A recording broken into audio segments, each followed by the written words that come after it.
اللهم صل وسلم وبارك على سيدنا محمد وعلى آله وأصحابه ومن تبع هدى إلى يوم الدين.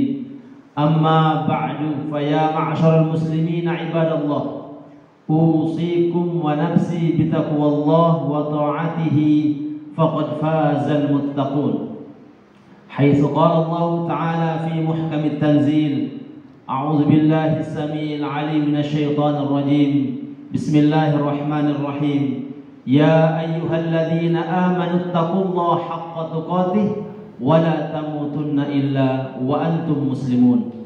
Hadirin sidang Jumat hafizakumullah, mengawali khutbah Jumat pada siang hari ini, marilah kita tidak putus-putusnya mengucapkan syukur kehadirat Allah Subhanahu wa taala, karena hanya dengan rahmat dan karunia Allah kita semua dapat menghadiri dan melaksanakan salah satu kewajiban kita sebagai umat Islam di hari Jumat ini, yaitu melaksanakan salat Jumat. Pepatah Arab mengatakan, la sa'adata illa ba'dal qiyam bil wajib. Tidak ada kebahagiaan bagi seseorang kecuali dia sudah melaksanakan kewajiban-kewajiban yang diembankan kepadanya.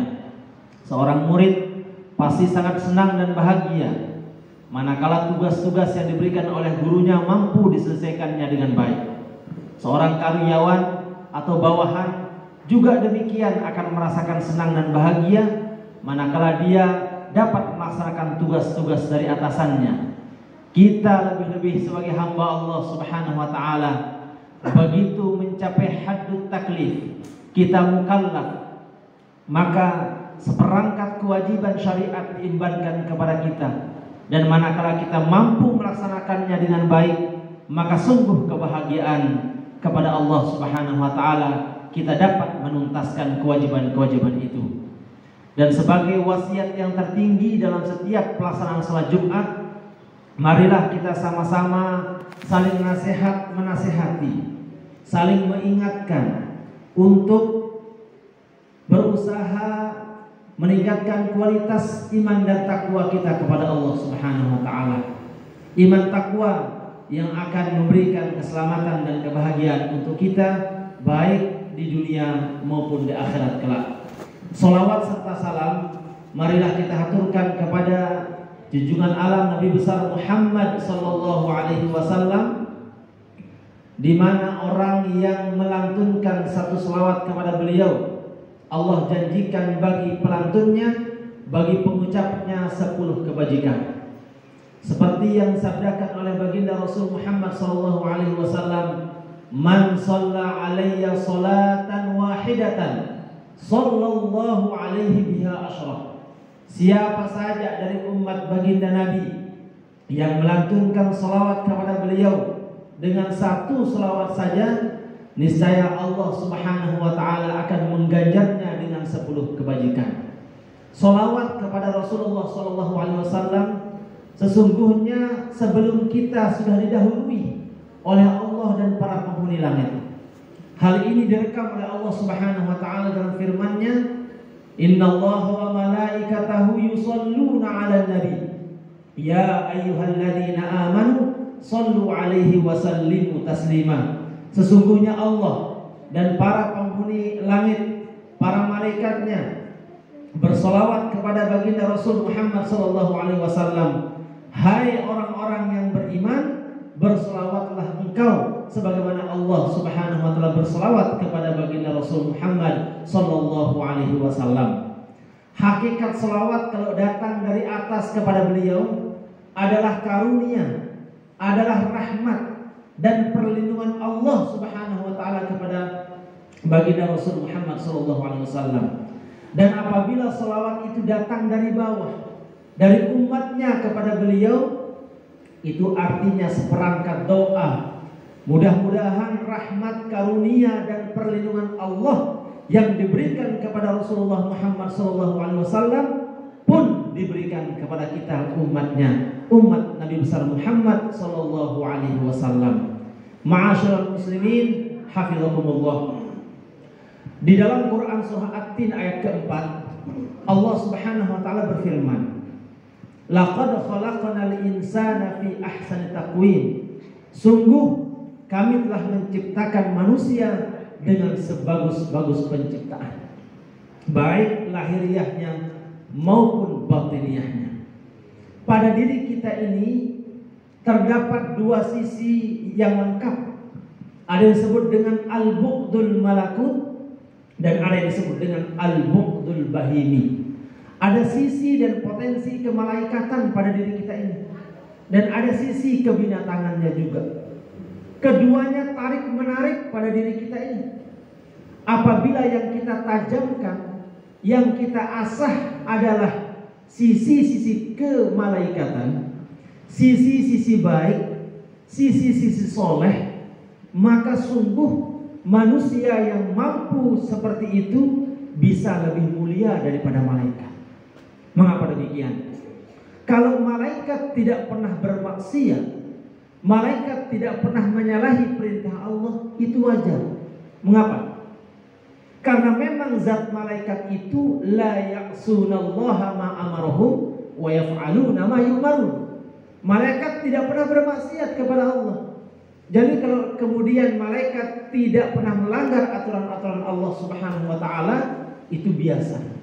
Tetapi manusia yang berada di antara tarikan malaikat dan kebinatangan, tapi mampu mengasah dan menajamkan sisi-sisi kemalaikatannya, maka manusia semacam itu bisa lebih mulia daripada malaikat. Yang kedua, sebaliknya apabila yang diasah adalah sisi-sisi kebinatangannya, yang ditajamkan adalah sisi-sisi buruknya, maka kata Quran, ulaika kal an'am bal hum adall. Mereka bisa lebih rendah dibandingkan dengan binatang. Mereka seperti binatang, bahkan lebih rendah daripada itu, kata Quran. Tetapi jamaah sekalian, berada di antara dua tarikan ini tentu tidaklah mudah. Ada tantangan dan ada rintangannya. Lebih-lebih kalau kita kembali kepada konsepsi iman, bahwa al-imanu yazidu wa yanqus. Iman itu dia naik juga bisa turun. Yazidu bit ta'ah wa yanqusu bil ma'siyah. Iman itu bisa naik bertambah karena ketaatan yang dipelihara, dan dia bisa turun anjlok karena kemaksiatan yang terus-menerus. Karena itulah pesan daripada khutbah Jumat pada siang hari ini adalah, mari kita sama-sama menyadari bahwa keimanan kita ini naik turun, fluktuatif sifatnya. Karena itulah bantulah ia naik dengan cara kita melakukan hal-hal yang baik, hal-hal yang berbau ibadah dan positif dalam kehidupan ini. Kita mulai dari hal-hal yang kecil dan pada diri kita sendiri. Mulai dari dalam rumah tangga, kemudian di tempat kerja dan sebagainya. Nggak usah kita berpikir terlalu jauh dulu tentang melakukan hal-hal besar. Kita mulai dari hal-hal yang kecil untuk bisa mengasah potensi-potensi kemalaikatan tersebut. Dalam sebuah hadis qudsi Allah berfirman kepada malaikat. Ini yang saya maksud dengan perbuatan-perbuatan kecil, mulai dari niat saja. Kata Allah kepada malaikat, apabila ada seorang hambaku berniat melakukan perbuatan baik, baru niat saja, kata Allah, catat ia sebagai satu kebajikan. Kalau betul apa yang diniatkannya itu dikerjakannya, maka kata Allah, jadikan ia bertambah dua kebaikan. Satu karena niatnya, dan dua karena benar dia melakukan apa yang diniatkan. Kalau dia hanya berniat tapi tidak melakukan, Allah berfirman kepada malaikat, tetap catat dia sebagai satu kebajikan penuh. Karena apa? Karena niatnya sudah bagus. Sebaliknya, apabila seorang hamba itu berniat melakukan keburukan, kata Allah kepada malaikat, jangan catat dulu keburukannya, karena itu baru sebatas niat. Tetapi apabila betul ia lakukan niat buruknya itu, kata Allah, maka catatlah ia satu keburukan saja dari perbuatan yang real dia kerjakan, bukan karena niatnya. Tapi sebaliknya, apabila dia sudah berniat melakukan keburukan tapi tidak jadi dilakukannya, kata Allah, maka catat ia dengan kebaikan yang penuh. Karena apa? Pertama, dia pernah berniat buruk, tapi dalam perjalanannya tidak jadi dilakukannya. Itu bentuk rahmat Allah untuk kita semua. Karena itulah kalau kita kembali kepada pesan orang tua kita dulu, perhidup pahala.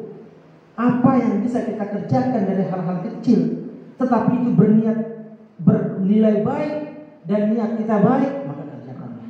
Tidak ada yang sia-sia dari apa yang dilakukan hambanya di hadapan Allah Subhanahu wa taala selama itu mengandung kebaikan. Sebaliknya, yang kusubil maksiyah, bahwa iman itu bisa berkurang karena kemaksiatan yang dipelihara secara terus-menerus. Dan indikator dari kemaksiatan atau indikator daripada iman yang menurun itu adalah seringkali meremehkan kewajiban-kewajiban yang disyariatkan untuknya.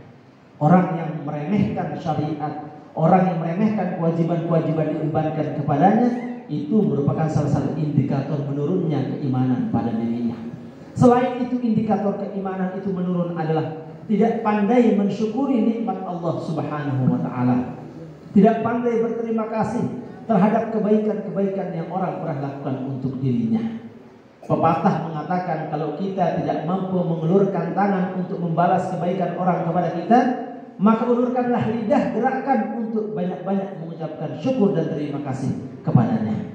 Man lam yashkurin nasa lam yashkurillah. Siapa yang tidak pandai bersyukur kepada manusia terhadap kebaikan-kebaikan yang diterima dari mereka, maka sejatinya dia juga tidak pandai untuk bersyukur kepada Allah Subhanahu wa taala. Mudah-mudahan kehadiran kita di Jumat yang mubarakah ini menegaskan atau mengarahkan kita, memotivasi diri kita untuk menyadari betapa iman kita ini fluktuatif, naik dan turun. Kita bantu keimanan kita naik itu dengan cara kita memperbanyak ibadah kepada Allah Subhanahu wa taala, lakukan kebaikan sekecil apapun di dalam rumah tangga maupun di tempat kerja. Mudah-mudahan dengan semangat dan motivasi itu Allah berikan kekuatan untuk kita istiqomah di dalam kebaikan dan kebenaran di hadapan Allah Subhanahu wa taala. Amin amin ya rabbal alamin. Barakallahu li wa lakum fil Qur'anil azim wa nafa'ani wa iyyakum bima fihi minal ayati wa dzikril hakim.